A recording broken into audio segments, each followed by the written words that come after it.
بسم اللہ الرحمن الرحیم۔ السلام علیکم ورحمۃ اللہ وبرکاتہ۔ سامعین مکرم، آج کی اس ویڈیو میں بنی اسرائیل کے 99 افراد کے قاتل کی توبہ کا واقعہ آپ کے ساتھ شیئر کریں گے۔ تو اس سے قبل آپ سے گزارش ہے کہ آپ میرے چینل کو سبسکرائب کریں، ویڈیو کو لائک کریں، شیئر کریں اور اچھے کمنٹس بھی کریں۔ سامعین مکرم، بخاری اور مسلم میں موجود ہے کہ نبی کریم صلی اللہ علیہ وسلم نے بنی اسرائیل کے 99 قاتل کی توبہ کا واقعہ صحابہ کرام رضی اللہ عنہم اجمعین کے سامنے ذکر کیا ہے کہ بنی اسرائیل میں ایک شخص چوری، ڈکیٹی اور قتل میں بہت مشہور تھا اور معمولی بات پر کسی کو قتل کر دیتا تھا، تو اس کے ہاتھ سے 99 افراد قتل ہو چکے تھے۔ اس کے بعد اس کے دل میں احساس پیدا ہوا کہ مجھے اللہ تعالیٰ کے پاس جانا ہے، چنانچہ اس کو اس کی فکر لگ گئی اور لوگوں سے معلوم کرتا رہا کہ کیا میری توبہ قبول ہو سکتی ہے یا نہیں۔ کسی عالم شخص سے ملاقات کی فکر ہوئی، معلوم کیا کہ ایسے شخص کی توبہ قبول ہو سکتی ہے یا نہیں۔ لوگوں نے ایک عابد شخص کے پاس جانے کا مشورہ دیا۔ اس نے اس کے پاس جا کر مسئلہ معلوم کیا کہ کیا میری توبہ قبول ہو سکتی ہے جبکہ میں نے 99 انسانوں کو قتل کیا ہوا ہے۔ تو اس عابد کو مسئلہ معلوم نہیں تھا۔ اس نے اپنی عقل سے قیاس کر کے بتایا کہ جو آدمی 99 انسانوں کی جان مارتا ہے اس کی مغفرت کیسے ہو سکتی ہے۔ چنانچہ اس نے کہہ دیا کہ تیری توبہ قبول نہیں ہوگی۔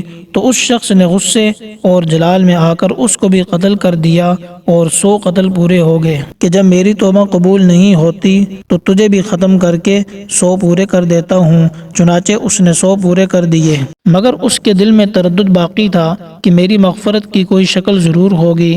اس لیے اس نے لوگوں سے پھر معلومات کی کہ روئے زمین میں سب سے بڑا عالم کون ہے، اس سے جا کر مسئلہ معلوم کروں گا، وہی صحیح مسئلہ بتا سکتا ہے۔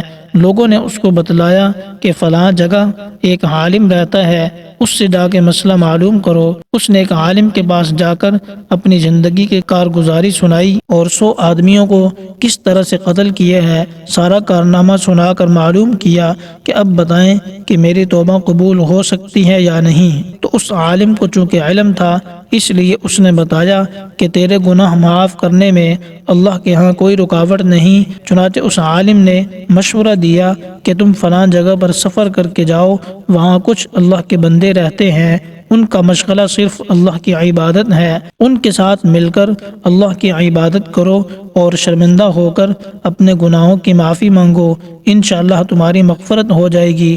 جب اس شخص نے آدھا راستہ طے کر لیا تو ملک الموت آ گیا اور اس کی موت واقع ہو گئی۔ اب اس کی روح لے جانے کا مسئلہ کھڑا ہو گیا۔ آسمانوں سے رحمت کے فرشتے بھی آ گئے اور عذاب کے فرشتے بھی آ گئے۔ رحمت کے فرشتے کہنے لگے کہ اس کی روح ہم لے جائیں گے، کیونکہ یہ سچے دل سے تائب ہو کر اللہ کی عبادت کے لیے جا رہا تھا، اور عذاب کے فرشتے کہنے لگے کہ اس کی روح لے جانے کے ہم حقدار ہیں، کیونکہ اس نے کوئی بھی نیک کام نہیں کیا، پوری زندگی معصیت میں گزار دی۔ اسی دوران آسمانوں سے ایک آدمی کی شکل میں ایک فرشتہ آیا۔ بعض روایات میں معلوم ہوتا ہے کہ وہ حضرت جبرائیل امین تھے۔ چنانچہ اس فرشتے نے آ کر ان دونوں طرح کے فرشتوں کے درمیان یہ فیصلہ کیا کہ دونوں طرف کی مسافت ناپ کر کے دیکھ لو، جہاں سے آ رہا ہے وہاں کی مسافت قریب ہے یا جہاں جا رہا ہے وہاں کی مسافت قریب ہے، لہذا جہاں کی مسافت قریب ہو اس شخص کو وہاں والوں میں شمار کر دیا جائے۔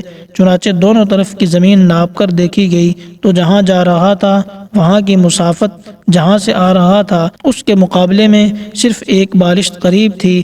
چنانچہ فیصلہ ہوا کہ مقام معصیت سے مقام عبادت کی طرف ایک بالشت قریب ہے، اس لیے رحمت کے فرشتوں کو اس کی روح لے جانے کا حق ہوگا۔ چنانچہ اللہ کی طرف سے اس کی مغفرت کا اعلان ہو گیا۔ اور ایک روایت میں آتا ہے کہ اس شخص کے پاس جب ملک الموت آیا تو وہ شخص سینے کے بل اس سرزمین کی طرف گھسیٹتا گیا۔ حدیث قدسی میں آتا ہے کہ میں اپنے بندے کے ساتھ اس کے گمان کے مطابق ہوتا ہوں، وہ مجھے جہاں بھی یاد کرے میں اس کے ساتھ ہوں۔ اللہ تعالیٰ اپنے بندے کی توبہ سے اس سے زیادہ خوش ہوتا ہے جتنی خوشی تم میں سے کسی ایسے شخص کو ہوتی ہے جس کا جانور گم ہو کر پھر اسے مل جائے۔ تو سامعین مکرم، معلوم ہوا کہ انسان جب بھی سچے دل کے ساتھ توبہ کرے گا تو اللہ تعالیٰ ضرور قبول فرمائیں گے۔ تو امید کرتا ہوں کہ یہ ویڈیو آپ کو پسند آئی ہوگی۔ اگر آپ کو یہ ویڈیو پسند آئی ہے تو آپ اسے لائک کریں اور شیئر کریں۔ السلام علیکم ورحمۃ اللہ وبرکاتہ۔